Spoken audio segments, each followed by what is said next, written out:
Facebook en B2B. Facebook aujourd'hui est un outil qui est effectivement a priori plutôt grand public, mais qui peut également être très utile en B2B. Et des statistiques montrent aujourd'hui que 40% des entreprises B2B qui ont une présence sur Facebook ont pu, grâce à cette page, développer leur business, acquérir de nouveaux clients. Pourquoi utiliser Facebook en B2B?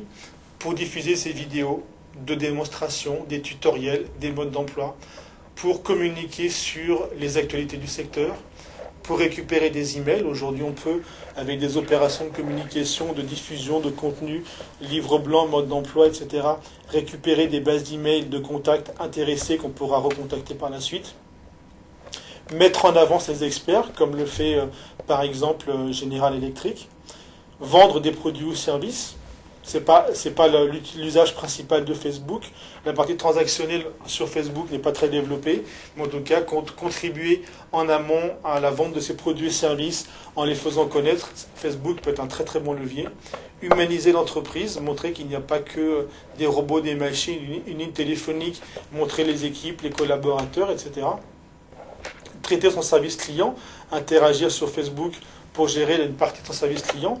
L'intérêt étant qu'aujourd'hui, la page Facebook étant lue par dizaines, centaines ou milliers de personnes, l'information qu'on va communiquer pourra être utile non seulement à celui qui a posé la question, mais également à tous ceux qui pourront la lire.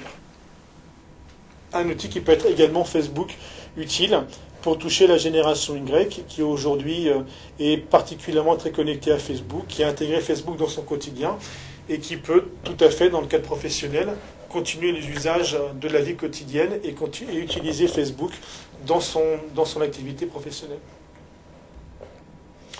Plusieurs moyens d'être présent sur Facebook, des profils, des pages et des groupes.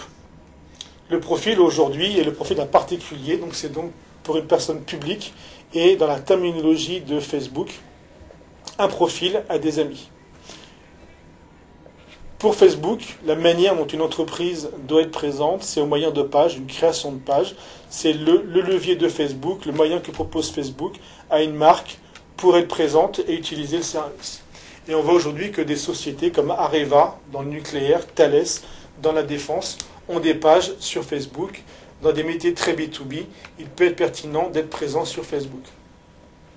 Et dans la terminologie Facebook, aujourd'hui, une page a des fans qui aiment, qui like en anglais. Et également, troisième levier pour être présent, ce qu'on appelle des groupes, un groupe de discussion qui vont permettre de discuter autour de groupes de discussion, autour de thématiques liées au métier de l'entreprise. Une fois la page créée, il va falloir personnaliser son URL, avoir une URL simple de type facebook.com/lamarque. Pour cela, il faut aller sur le site facebook.com/username et choisir un terme simple, court, bien évidemment sans accent, avec des caractères alphanumériques, ne pas utiliser de termes génériques et faire très attention. Une fois que le username a été fixé, il n'est pas modifiable. Et il faut un numéro de téléphone portable puisque la validation de la page se fait par SMS. Facebook a lancé en début d'année 2012 ce qu'on appelle la timeline. La timeline, c'est on y a accès sur la droite de l'image Facebook avec la chronographie qui est présentée. L'idée de la timeline, c'est de présenter sur Facebook, a priori de manière imagée, l'histoire de la marque depuis qu'elle existe. Pas se limiter, rentrer dans du storytelling, pas se limiter uniquement à la présence de la marque, à son histoire sur Facebook, mais rentrer dans l'histoire globale de la marque depuis qu'elle a été créée, avec des images du fondateur, de la première action émise, du communiqué de presse, de création d'entreprise. Ensuite, il va falloir mettre une photo de couverture, ce qu'on appelle la cover picture, qui va représenter la marque, ses produits, ses valeurs, ses aspirations. Il faut faire attention, Facebook interdit aujourd'hui, dans ses règles de fonctionnement, l'utilisation de messages promotionnels, cliquez ici, devenez fan, promotion, nouveaux produits, sur cette timeline qui doit vraiment être dédiée à l'image et à la communication par l'image, à ce qu'on appelle le picture marketing. On peut ensuite, sur sa page Facebook, proposer différentes applications, formulaires, téléchargement de livres blancs, diffusion de vidéos, pages de recrutement, qui vont permettre de valoriser la page, de lui apporter du contenu différent. On a bien évidemment accès à ces statistiques. Et ce qui est important sur Facebook, c'est pas tant le nombre de fans, c'est pas le principal critère. Effectivement, en termes de communication, ça peut être bien ou pertinent de montrer qu'on a des fans. Mais ce qui est intéressant en termes de portée sur Facebook, c'est de voir combien de personnes on a engagées, combien de personnes nos messages ont pu toucher. Depuis quelques mois, juste avant son introduction en bourse, Facebook a lancé ce qu'il appelle le Reach Generator, qui veut dire qu'aujourd'hui, en gratuit, sans recourir au service publicitaire de Facebook, un message ne peut atteindre au maximum que 16% de sa base de fans. Si la marque veut aller au-delà et que son message puisse toucher plus de 16% de sa base, il va être nécessaire de recourir au dispositif publicitaire de Facebook avec des annonces ou des sponsor stories. Dans le vocabulaire Facebook, sur la partie publicitaire, on parle d'impression. L'impression, c'est le nombre de fois où une annonce de la marque sera affichée. On parle de CTR, le nombre de clics par rapport à ces impressions. De landing page, la page sur laquelle on renvoie quand on clique sur l'annonce. Comme pour Google, en termes publicitaires, on parle de CPC, coût par clic, ou de CPM, coût pour 1000, en l'occurrence coût pour 1000 impressions. Et on parle de reach, c'est-à-dire la portée de la page, le nombre de fans de Facebook, de gens de Facebook que la communication de la page pourra atteindre. En termes publicitaires, entre Facebook et Google, les différences sont essentielles. Sur Google, les annonces vont s'afficher en fonction de la recherche effectuée par l'internaute. L'internaute recherche un produit ou un service et Google va lui proposer des annonces qui tournent autour de la thématique qui l'intéresse et des mots-clés qu'il a recherchés dans l'outil. Sur Facebook, c'est totalement différent. On ne cible pas principalement une recherche, mais on va cibler sur Facebook des profils en fonction du sexe, de l'âge, du statut marié, célibataire, du niveau d'études, de la ville, du lieu de travail. Et donc on va cibler des profils par centre d'intérêt, par type de profil. Donc une approche totalement différente de la publicité entre Google et Facebook.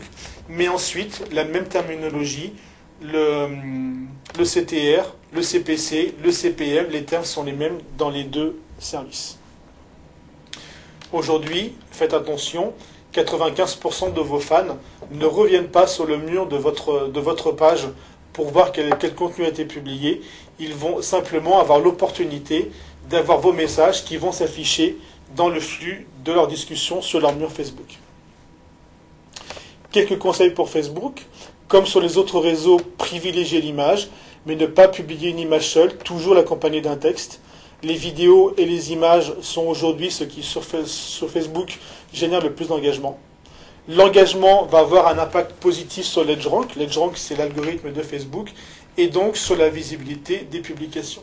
Donc sur Facebook, c'est des photos, encore des photos, des images, des posts soit très courts, soit très longs, et une nécessité de personnaliser, de dire je, moi, mon, ma, etc.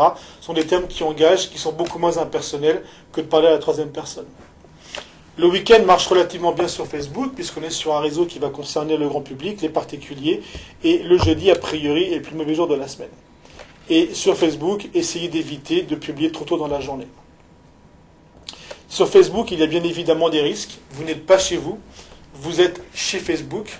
Et comme le dit cet expert anglo-saxon, mettre tout son investissement social media dans Facebook, c'est comme de construire une maison sur un terrain qu'on loue, avec un propriétaire bizarre qui change d'avis et de règles en permanence. Sur Facebook, vous êtes chez Facebook, il y a des règles à respecter, des règles à suivre pour que sa page reste ouverte et ne soit pas fermée par Facebook. Autre risque, ne pas être maître de sa page, la faire créer par une agence extérieure, par un stagiaire, sans lui donner un email qui appartient à l'entreprise et qu'on pourra récupérer facilement pour être maître de sa page. Un risque de critique, d'attaque. Aujourd'hui, une page Facebook doit être ouverte, elle doit permettre aux prospects, aux clients de poser des questions, d'interagir, de remonter des difficultés. Et bien évidemment, il y a un risque, à partir de ce moment-là, d'attaque, de critique. Heureusement, Facebook a développé aujourd'hui son outil de modération. On va cibler sur Facebook les termes qui vont alerter et dire attention, il faut réagir. Et il y a également des solutions payantes un peu plus poussées dans l'analyse sémantique qui permettront d'alerter le responsable de la page quand un terme défini aura été utilisé par un internaute. On peut également envisager de mettre en place sur sa page une charte de modération en expliquant ce qui est autorisé et ce qui ne l'est pas.